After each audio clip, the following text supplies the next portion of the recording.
کہانی وہ راستہ جو سکون قلب کی طرف لے جاتا ہے۔ یہ کہانی ایک نوجوان عبداللہ کی ہے جو زندگی کے مسائل سے تنگ آ چکا تھا۔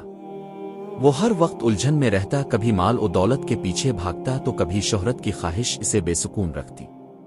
مگر جتنا وہ ان چیزوں کو حاصل کرنے کی کوشش کرتا، اتنا ہی اسے لگتا کہ اس کی زندگی میں سکون غائب ہو رہا ہے۔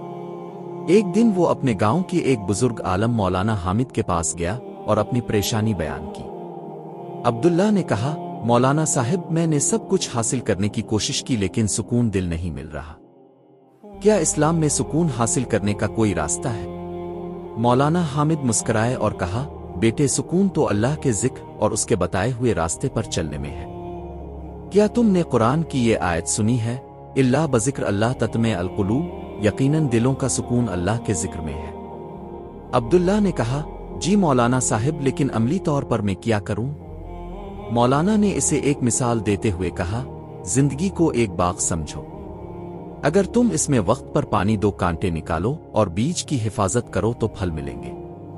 اسی طرح اپنی روح کی آبیاری کرو، نماز قائم کرو، روزانہ قرآن کی تلاوت کرو اور اپنے دن کا آغاز اللہ کے شکر کے ساتھ کرو۔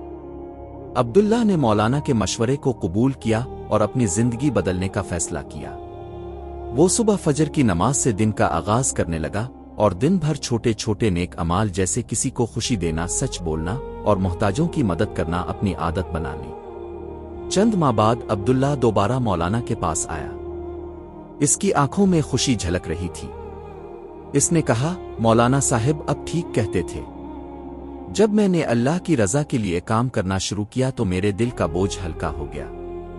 اب میں دنیاوی چیزوں کے پیچھے نہیں بھاگتا بلکہ اپنی آخرت کو بہتر بنانے کی کوشش کرتا ہوں۔ مولانا حامد نے جواب دیا، بیٹے، یہی تو اصل کامیابی ہے۔ دنیا کی زندگی عارضی ہے، لیکن اگر تم نے اپنی روح کو اللہ کے قریب کر لیا تو تمہاری آخرت بھی سانور جائے گی اور دنیا بھی۔ یہ کہانی ہمیں یہ سبق دیتی ہے کہ حقیقی سکون اللہ کے ذکر اور اس کے احکامات پر عمل کرنے میں ہے۔ دنیاوی خواہشات ہمیں وقتی خوشی دے سکتی ہیں، لیکن دائمی سکون صرف اللہ سے جڑنے میں ہے۔